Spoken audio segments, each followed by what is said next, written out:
Harka fuune akkam nagaa jirtu hordoftoonni koo an abdiidha. Har'a wanti tokko isiniif qabadhe dhufe gaafii namoota baay'eeti namni hedduun keessaanis naaf barreessaa turtanii walqunnamtii saalaa yoo goone koronaaf nuqabaa kan jettan baay'ee jirtan.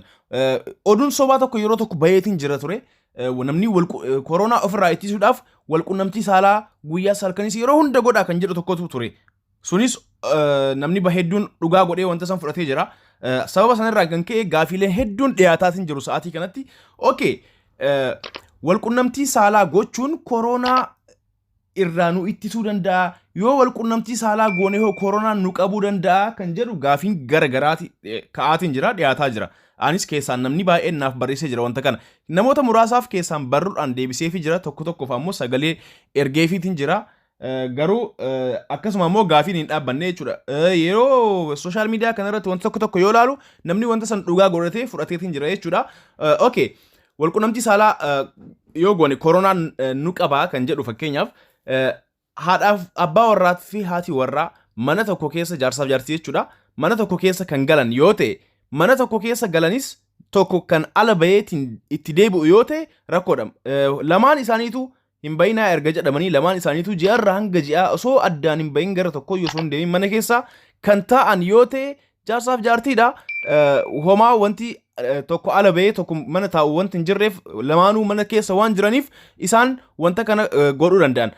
Okay, namoonni jaalalaan wajjin jiraatan kan jedhu irratti namoonni jaalalaan wajjin jiraatan kan jaalalaan wajjin jiraatan kun mana tokko keessa osoo waliin fuudhin mana tokko keessa kan galan hedduudha. Mana tokko keessa kan galan yoo ta'e akkasuma ammoo inumaayyuu abadan kan manaa hin baane yoo ta'e kan manaa inumaa hin baane lamaanuu tokko laala as biratti hubadha. Tokko gadi bayeetiin ala olii gad deemee namoota tokko wal argee kan deebi'u yoo ta'e abadan sunis namni akkas yoo kan ta'u ta'e walqunnamtii saalaa gochuun hin heeyyamamu. Namni tokko gabbayee nama tokko wajjin walqunnamee yookaan ammoo kaaffee tokko nama bira dhaqee kan deebi'u ta'e isas ta'e isii jechuudha. Walqunnamtii saalaa isiniif hin hayyamamu. Meetira 2 addaan siiqanii rafuudha yookaan taa'uudha wanti hayyamamu jechuudha. Baay'ee wanti kun as biratti hubachuu qabdan. Namni walqunnamtii saalaa fakkeenyaaf gaafiin asirratti gaafatamu gaafii 2 gaafii wal fakkaatu ta'e gaafii 2 lamaan kun tokko maali? Oduu namoonni baay'een social media irra kanaan dura dhagaantu jira. Namni walqunnamtii saalaa sirriitti godhu yeroo hunda godhu koronaan hin qabu kan jedhu namni baay'een dhaga'ee jira. Wanti sun ammoo dhugaa miti, soba. Namni akkas fakkeessee miidiyaa guddaatu gabaasee fakkeessanii wanta san gabaasan. Garuu namni baay'ee wanta san ammoo yeroo jalqabaa waan ta'eef hunduu waliin ga'e walirraa fuudhee faffacaasaa ture jechuudha. Namni hedduunis wanta san dhaga'ee dhugaa itti fakkaatee jira jechuudha. Suni soba guddaadha, soba guddaadha. Wanta san hin fudhatinaa, abadan hin amaninaa. Wanti akkasii hin jiru, wanti akkas jedhamus hin jiru. Walqunnamtii saalaati maali? Inumaayyuu walqunnamtii saalaa gara rakkootti nama geessaa jechuudha. Namni tokko fakkeenyaaf mallattoon koronaa yoo kan irratti mul'atu ta'e yeroo jalqabaatiif jechuudha yookaan jaarsaaf jaartiis ta'anii yookaan ammoo jaalalleedhanis ta'anii mallattoon koronaa kan irratti mul'atu yoo ta'e dafee jaartii ofiis kophaatti baasee ofii isaatis kophaa bahuu qaba. Isiirraa of fageessuu qaba. Kanaaf walqunnamtiin saalaa baay'ee rakkisaadha. Namni tokko jaarsaaf jaartiis ta'a. Abbaan warraatiif haati warraa mana tokkos gala. Abbaan warraa kee garuu asoo ati mana teettee mana jirtu inni bayeetiin nama biraa nama tokko argee yookaan olii gad deddeemee kan dhufu yoo ta'e isumaayyuu amantee isa wajjin walqunnamtii saalaa hin godhin jechuudha. Kana doktoroonni hedduun dubbatanii jiranii wanti kun sirrii miti. Fageenya keessan eeguu qabdanii kan jedhu wanta kanarratti ifa godhanii jiran jechuudha. Dubbatanii jiran. Kanaaf walqunnamtiin saalaa rakkisaadha jechuudha wanta kanarratti. Yoo qaamni lamaanuu iddoo tokko taa'ee iddoo sanii kan hin kaane ta'e fakkeenyaaf anam mana kiyya keessa jira. Mana kiyya keessa yoo an jaartii qabaadhe jaartiin tiyya na bira jiraatte jaartiin tiyya yoo ka ana biraa gadi baatu ta'e ana abadan isiitti kalaa'uu hin qabu, isii wajjin walqunnamtii saalaas gochuu hin qabu jechuudha. Anis yoo kan gabbayee dhufu ta'e isiinis ana wajjin walqunnamtii saalaa gochuu hin dandeettu jechuudha. Maaliifuu wanti kuni walqunnamtiin saalaa wanta baay'eedhaan walitti dhiyeenya waan qabuuf wal dhungachuutu jira. Wantoota yeroo walqunnamtii saalaa goonu wantoota qaama keenya keessaa bayantu jira. Wanti kunniin akka nuti koronaan saffisaan nama tokko qabu danda'u qabu godha jechuudha. ani yoo kan ala bayeetiin akka isaa koronaa qabadhee dhufu ta'e jechuudha. Isis galaafadhee jechuudha. Kanaafuu wanti kun sirrii miti. Wanta kanarraa of qusachuu qabna hundi keenyaayyuu.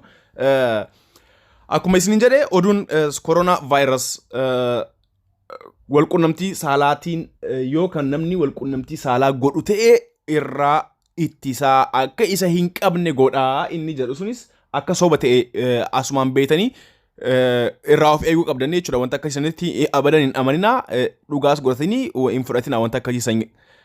Fakkeenyaaf namni tokko nama jaalallee qabaa jechuudha. Jaalallee inni as galaa jaalalleen isaa immoo iddoo biraa galti. Lamaanuu yeroo tokko walitti dhufan. Yeroo walitti dhufan sanitti osoo walqunnamtii saalaayyuu gochuu baatanii wal dhungatanii addaan kan deeman ta'e yoo wal dhungatanii addaan deeman inni mallattoon koronaa sun kan irratti yoo kan mul'atu ta'e dafee ofis kophaa baasee isiidhaafis bilbilee mallattoon akkanaan irratti mul'atee jira. Atis kophaa of baasii manaa hin bayinii nama sibira jirurraa fagaadhu kophaa of baasii taa'ii jedhee bilbilee itti himuu qaba. Maaliif inni mallattoo ofirratti argeeti yoo kan dhoyfatee mana taa'u ta'e isiin ammoo hin beeytu. Maaliifuu isarratti jalqaba waan dhufeef mallattoon sun kan isii ammoo turee dhufuu danda'a. Hangasitti nama baay'eetti dabarsuu dandeetti jechuudha dhibee kana. Kanaaf daftee ofirraa namarraa adda baatee teettee namna biraa keenyasitti dhiyeenya qabus yoo jiraate bilbiltee akkana anaa wajjin wal tuttuqaa waan qabduuf ani mallattoon akkana irratti mul'atee jira atis kophaa bayyattee nama san kophaa akka bahu gochuu qabdi jechuudha. Kana isiniif dhaama hundi keessanuu wanta kanarraa uf eegaa. BBC afaan Amaaraa gaafii kanarratti deebii tokko deebisee ture barruudhaan jechuudha. Doktoroonni jechuun BBC afaan Ingilishiti kan intervii godhe doktora tokko BBC'n afaan Amaaraa tiikeetiin kan maxxanse. Wanta kanarratti bal'inaan dubbatanii jiran doktoroonni. Inumaayyuu filatamaa kan ta'u jaarsaaf jaartiyyuu ta'anii wajjumaanuu jiraatan osoo walqunnamtii saalaa gochuu baatanii inumaayyuu kan filatamuu jedhe. Manuma tokkoyyuu ta'anii osoo gochuu baatanii filatamaadha. Garuu erga mana tokko keessa ta'anii lamaanuu kan of amanan kan hin baane ta'e wanta san godhuun homaa rakkoo hin qabu. Garuu tokko suuqiidhaaf maaliif kan gad deddeemu yoo ta'e ammoo suni baay'ee rakkisaadha kan jedhu gabaasanii jiranii. Kanaaf hundi keessanuu wanta kana akka salphaatti ilaaltanii irraa chillaan jedhina. Of eeggannoo guddaa godha. Of eeggannoo guddaa akkuma argaa jirtan namni daa'imni umriin 13-20 kun du'aatiin jiran. Dhibeen kun eenyuun hin filatu. Namoota umriidhaan deeman ni irratti daddafaa haa ta'u malee garuu namoota kun daa'immanis ajjeesaa jira, dardaraa ajjeesaa jira. Kanaaf wanta kanarraa hundi keessanuu maatii keessan eegaa, ofiis eegaa. Inni guddaan ammoo dardarri ijoolleen qeerroof qarreen hundi keessanuu maatiin keessan warra umriidhaan deemanii hundinuu ni beekama. Abbaaf haati keessan isaan kanniin lubbuu isaanii baraaruudhaaf jecha ofii keessanis of eeguu qabdan. Waa'ee walqunnamtii saalaa kanarratti namni baay'een sobameetiin jira. Sababa saniis namni baay'ee walqunnamtii saalaa hin feene godheetiin jira nama garagaraa wajjin. Kana ni beekna hundi keessanuu namoonni baay'een wanta kanarratti dubbataati jiran. Nama hin beekne jechuun koronaa namarraa ittisaa akka wanti kun ittisa dhibee tokko ta'eetti koronaa namarraa ittisa kan jedhurraan iddoo qama'aniis ta'ee maalitti walqunnamtii saalaa bakkuma ciisan hundatti godhaati jiran. Kanaaf wanti kunis sobaa. Namni waan kanaan sobamtanii jirtan kana booda sobamuu hin qabdan. Nama hin beekneef himaa. Nama wanta kana dhugaadha jedhee fudhate hundaanuu gayaa waliif daddabarsaa. Oduu sobaa wanta tokko osoo addaan hin baafatiin wanti kun dhugaa moo dhugaa miti kan jedhu osoo addaan hin baasin Facebook irratti wanta hafarfameef qofa fudhattanii dhugaa gootanii hin sobaminaa. Hunda keessanuu rabbiin isin haa eegu. Kunoo dhibeen kun akka argitanitti addunyaa kana guutuu waliin ga'ee jira. Kunoo namni Itoophiyaa keessattis namni 2 du'ee jira. Itoophiyaa keessatti biyyuma keenya keessatti namni 2 du'ee jira. Takka maanguddoo umrii 50-60 jedhamee akkasuma namni 2ffaanis dabalamee jira amma. Kanaafuu hundi keessanuu of eegaa, ofiis eegaa, maatii keessanis eegaa. Hundi keessanuu kunoo akkuma argitan nu hunduu mana bayaatiin jirru mana keessa teennaa yoo wanti haajaan jajjabni nu qabatte akka tasaa baanee deebuu dandeenya. Saniin alatti yeroo sanis ammoo afaaniif maal funyaan keenya hunda keessaa cufanneeti socho'aa jirra jechuudha. maaskiin dirqama barbaachisaadha. Maaskiin nama fayyaa hin qabneef malee nama fayyaa qabuuf hin barbaachisu kan jedhu namni baay'een takka tokko haasa'aa jiranii laa namni fayyaa qabus fayyadamuu qaba. Karaarra yeroo deemtu akka tasaa namni garasii fuuldura keetiin as dhufaa jiru yoo kan haxxifatu ta'e ati qabamtee jechuudha yeroo sanitti. Kanaafuu yoo maaskiin sun fuula keetirra jiraate garuu namichi sun haxxifatee maaskii irra bu'uu danda'a wanti sun. Kanaaf ati waan sanirraa haftee jechuudha. Yookaan ammoo akka jiruun funyaan kee afaan kee fuula kee irratti waan harca'uuf wanta sanii dhibee saniin qabamuu dandeetta. Kanaafuu ilmaan Oromoo hundi keessanuu namoonni afaan Oromoo dhageettan hundi keessanuu dhaamsa kana waliif dhaamaa waliif daddabarsaa keessaa wal gorsaa. Wanti kun akkuma beektan hundi keessanuu baay'ee rakkisaa ta'ee jira.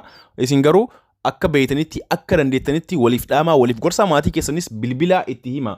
Wanta kanarraa jechuudha. Maatii keessan keessa maatiin keessan nagaan mana taa'anii maatii keessan keessa ammoo namni tokko oliif gad deemee babbayee kan dhufu yoo ta'e maatii keessan irratti balaa fidee jechuudha namni sun. Kanaaf maatiin keessan akka ofii isaaniitis kophaa of baasanii namni mana keessa jirus akka kophaa jechuun mana keessa taa'u gochuu qaban jechuudha. Ofitti callisuu hin qabanii dhibeen kun dhibee baay'ee rakkisaa ta'ee jira. Gaafii biraa yoo qabaattan koomanta jalatti naaf barreessaa hundi keessanuu isiniif deebisa akka danda'een viidiyoodhaanis ta'ee wanta garaagaraatiin isiniif deebisa. Har'aanis akka tasaa jechuun wanta kana namni baay'ee waan sobameetiin olii gad oofaa jiruuf maaliif dhaamsa kana hin dhaamneef kan jedhurraa sagalee xiqqoo kan isiniif waraabee hundi keessanuu waan akkanaa kanarraa of eegaa akkuma argaa jirtan wanti garagaraa maxxanfamaatii jira. Kan dhugaas ta'ee kan dhugaa hin taanes wanti garagaraa maxxanfamaa jira. Wanta tokko immoo addaan baafattanii maddi isaa kan dhugaa eessa jettanii miidiyaadhaan gurguraa jira. Miidiyaadhaan kanarraa madda dhugaa yoo ta'e laaltaniitiin dubbachuu qabdanii yookaan ammoo wanta san gochuu qabdan. Malee namnummaan dhuunfaa tokko Facebook irratti maxxansa jettanii waan san gochuurraa of qusadhaa isiniin jedhaa kun dhaamsa kiyya akkasuma ammoo gorsaa hundi keessanuu wal gorsaa waliif dhaamaa. Galatoomaa ilmaan Oromoo hundi keessanuu baay'ee isin jaaladha. Namni gaafii narraa qabdan gaafii keessan naaf barreessaa ani isiniif deebisa jechuudha. Baay'ee nagaatti.